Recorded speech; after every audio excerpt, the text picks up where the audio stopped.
जुलाई 16, 1945 ये वो दिन था जब पूरी दुनिया ने पहली बार न्यूक्लियर बॉम्ब का नाम सुना, क्योंकि विश्व के इतिहास में उस दिन पहली बार कोई न्यूक्लियर बॉम्ब टेस्ट किया गया था। यूएसए ने मैनहट्टन प्रोजेक्ट के तहत अपना पहला न्यूक्लियर टेस्ट कंडक्ट किया था।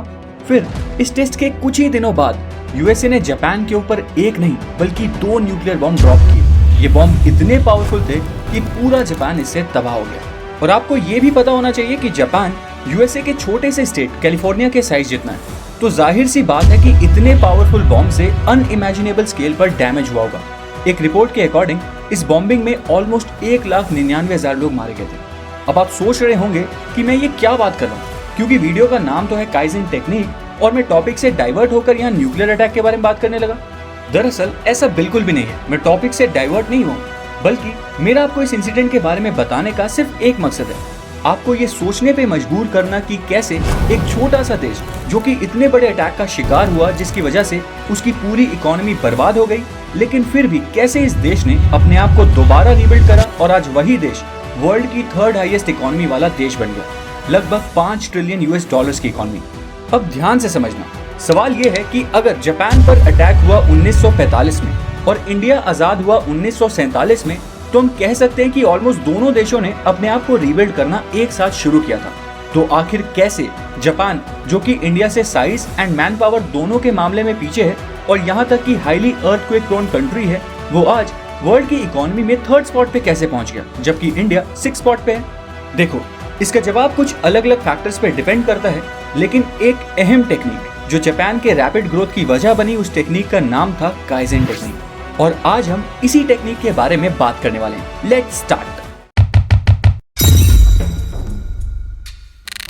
काइजन एक जापानीज वर्ड है जो 2 शब्दों से मिलकर बना है, काय और जेन।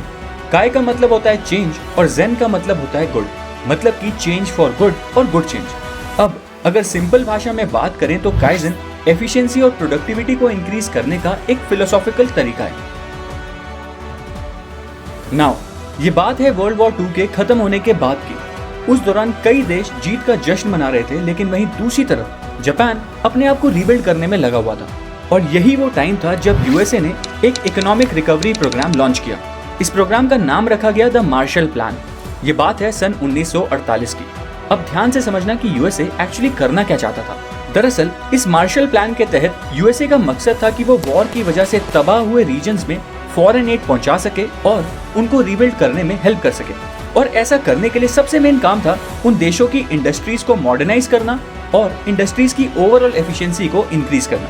इस मकसद को पूरा करने के लिए यूएसए ने कुछ विजनरी और स्किल्ड लीडर्स को उन देशों में भेजा जहां की इकोनॉमी को बहुत भारी नुकसान हुआ था। और बस इसी स्कीम के तहत W. एडवर्ड डीमिंग, जो कि एक इंजीनियर और स्टैटिस्टिशियन थे, वो जापान आए। और ठीक यहीं से शुरू हुई जापान की ताबड़तोड़ रिकवरी। रुको, पहले आपको एक इंटरेस्टिंग फैक्ट बताता हूँ। दरअसल डीमिंग ने जो आइडियाज जापान में इम्प्लीमेंट किए, उन आइडियाज को पास्ट में यूएस ने ठुकरा दिया था और डीमिंग की उस अप्रोच को यूएस में कभी कोई महत्व मिला ही नहीं। मतलब जो टेक्निक जापान की वजह से फेमस हुई, उसकी शुरुआत शायद अमेरिका में ही हो जाती अगर डीमिंग की बातों को थोड़ा सीरियसली लिया जाता तो। अब सवाल ये है कि आखिर ये अप्रोच थी क्या डीमिंग की ये अप्रोच ही काइजन टेक्निक थी?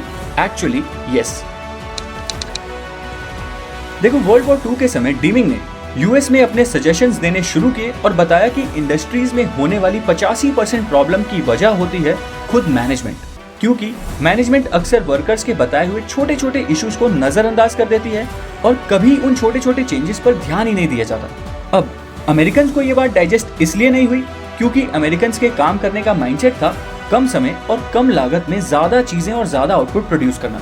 उनके लिए सिर्फ बड़े डिसीजंस और बड़े चेंजेस ही मायने रखते थे, छोटे चेंजेस को तो वो कुछ समझते ही नहीं थे। पर डीमिंग का मानना था कि बड़े से बड़ा इम्पैक्ट कुछ छोटे छोटे चेंजेस की वजह से पड़ता है, और अपनी यही सोच उन्होंने जापान को रीबिल्ड करने में यूज करी।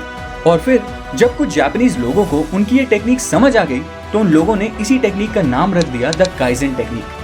इस टेक्निक की मदद से जापान में लोगों ने अपनी फैक्ट्रीज एंड बिजनेसेस में छोटे छोटे इंप्रूवमेंट करने शुरू कर दिए। फिर जापानीज इंडस्ट्रीज अपनी सप्लाई चेन, प्रोडक्शन यूनिट हर जगह इस टेक्निक को यूज करने लगी और उन इंडस्ट्रीज का प्रोडक्शन और एफिशिएंसी कई गुना इंक्रीज हो गया। ग्रोथ इतनी तेजी से हुई कि 1980 के दशक तक जापान दुनिया का 2nd लार्जेस्ट जीडीपी वाला देश बन गया था। मतलब ये कि काइजन टेक्निक जापानीज इंडस्ट्रीज के लिए बहुत पावरफुल साबित हुई। अब सोचने वाली बात तो ये है कि हम लोग आखिर इस टेक्निक का यूज अपनी लाइफ में कैसे कर सकते हैं। इस टेक्निक को अपनी लाइफ में इंप्लीमेंट करने का तरीका आपको एक क्रो बहुत अच्छी तरह सिखा सकता है। इस क्रो की कहानी आपने बचपन में सुनी है। रिमेंबर वो थर्स्टी क्रो की कहानी, जो घड़े से पानी पीने के लिए एक एक करके उस घड़े में पत्थर डालता है ताकि घड़े का वाटर लेवल इंक्रीज हो जाए, और फिर जब वाटर लेवल इंक्रीज हो जाता है तो वो आसानी से उस पानी को पी लेता है। नाउ एग्जैक्टली इस क्रो की तरह आप भी अपने मुश्किल से मुश्किल गोल को अचीव कर सकते हो अगर आप अपने बड़े गोल को कुछ छोटे छोटे स्टेप्स और डिसीजंस में बांट दो तो। नाउ काइज़ेन टेक्निक के रियल लाइफ यूज का ऐसा ही एक जबरदस्त एग्जाम्पल है टोयोटा, जिसकी कहानी मैं आपको वीडियो के एंड में बताऊंगा। बट अभी बात करते हैं about the use of kaizen technique to achieve your fitness goals. For example, अगर आपका गोल है पतला होने का, तो आप खुद से ज्यादा बड़े बड़े कमिटमेंट्स मत करो। रोज सुबह 5 बजे मुझे जिम जाना है, अपनी डाइट कंप्लीटली चेंज कर देनी है, don't do this. Instead kaizen technique को फॉलो करते हुए start small and focus on continuous improvements. पहले एक छोटा सा चेंज करो। ये डिसाइड करो कि दिन भर में जिस भी टाइम आप फोन पे बात करोगे उस दौरान आप वॉक जरूर करोगे, या फिर मील्स के बाद आप कुछ देर वॉक जरूर करोगे। और डाइट के मामले में शुरुआत में बस इतना ही कर लो कि जब भी आपको स्नैक्स खाने का मन करे तो आप सिर्फ सैलेड खाओगे। बस पहले खुद को छोटे छोटे चेंजेस की आदत डलवाओ, फिर कॉन्टिन्यूसली इंप्रूव करते जाओ और धीरे धीरे और भी चेंजेस करते जाओ। यकीन मानो आपको इन छोटे छोटे चेंजेस की आदत पड़ जाएगी और फिर लॉन्ग टर्म में आपको बड़े रिजल्ट जरूर मिलेंगे। अब बात करते हैं आपके करियर के बारे में। देखते हैं कि कैसे आप काइज़ेन टेक्निक की हेल्प से अपने करियर गोल्स को अचीव कर सकते हो। इसको समझने के लिए अब एक एग्जाम्पल क्रिएट करते हैं। मान लो आपको अपने लिए अपनी ड्रीम मार्केटिंग कंपनी में कोई पोजीशन सिक्योर करनी है। अब ऐसा करना आसान तो नहीं होगा, तो इसलिए आप यहाँ पर काइज़ेन टेक्निक का यूज कर सकते हो। सबसे पहले आप इस बड़े से टास्क को छोटे छोटे माइलस्टोन्स में ब्रेक करो। एट फर्स्ट आप मार्केटिंग फील्ड के बारे में नॉलेज गैदर करो, और इसके लिए आप रोज 1 या 2 घंटे के लिए अलग से समय निकाल सकते हो। और जब आपको इंडस्ट्री के बारे में नॉलेज गैदर हो जाए तो नेक्स्ट स्टेप में आप इंडस्ट्री में काम करने वाले लोगों से कनेक्ट करो और अपने लिए एक सॉलिड नेटवर्क बिल्ड करो। देन तीसरे स्टेप में अपना रिज्यूमे आपने जहां जहां भेजा है उन लोगों से फॉलो अप करो, एंड बस within no time you will definitely land up your dream job. अब अगर अभी भी आपको इस टेक्निक की इफेक्टिवनेस नहीं समझ आई है तो टोयोटा का एग्जाम्पल आपके सारे डाउट्स क्लियर कर देगा। वैसे क्या लगता है आपको, टोयोटा क्या बहुत बड़े बड़े चेंजेस करता है खुद के एम्प्लॉयज को एफिशिएंट बनाने के लिए?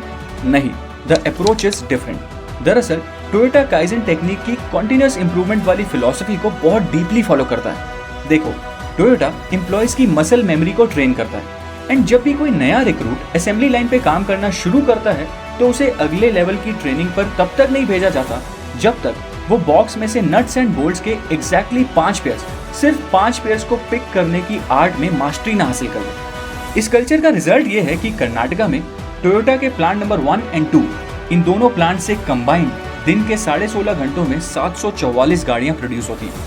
अब काइज़ेन टेक्निक का एक और हैक टोयोटा यूज करती है। जब भी किसी प्लांट की एफिशिएंसी पीक पे पहुंच जाती है तो मैनेजमेंट कुछ वर्कर्स को वहां से हटा देती है ताकि कुछ टाइम के लिए एफिशिएंसी का रेशियो थोड़ा ड्रॉप हो जाए। फिर टोयोटा काइज़ेन टेक्निक का यूज करके एम्प्लॉयज को अपनी एफिशिएंसी सिर्फ थोड़ी थोड़ी इंक्रीज करने के लिए बोलती है, एंड इसके बाद वही पुरानी पीक एफिशिएंसी कम वर्कर्स के होते हुए भी अचीव हो जाती है। And this is how Toyota follows the principle of continuous improvement using kaizen technique. उम्मीद है आपको इस वीडियो से छोटे छोटे इंप्रूवमेंट का इंपॉर्टेंस समझ आया होगा, और ये भी समझ आया होगा कि अगर आप अपने आप को स्लोली भी चेंज करते रहो फॉर बेटर तो कोई बुरी बात नहीं है। And remember, the rabbit might have run fast but the tortoise won the race, right? इसी के साथ ये वीडियो यहीं समाप्त हुई। उम्मीद है आपको ये वीडियो पसंद आई होगी। अगर आपको ये वीडियो पसंद आई है तो इस वीडियो को लाइक करें, इस चैनल को सब्सक्राइब करें और बेल आइकन दबाएं फ्यूचर वीडियो अपडेट्स के लिए। Thank you.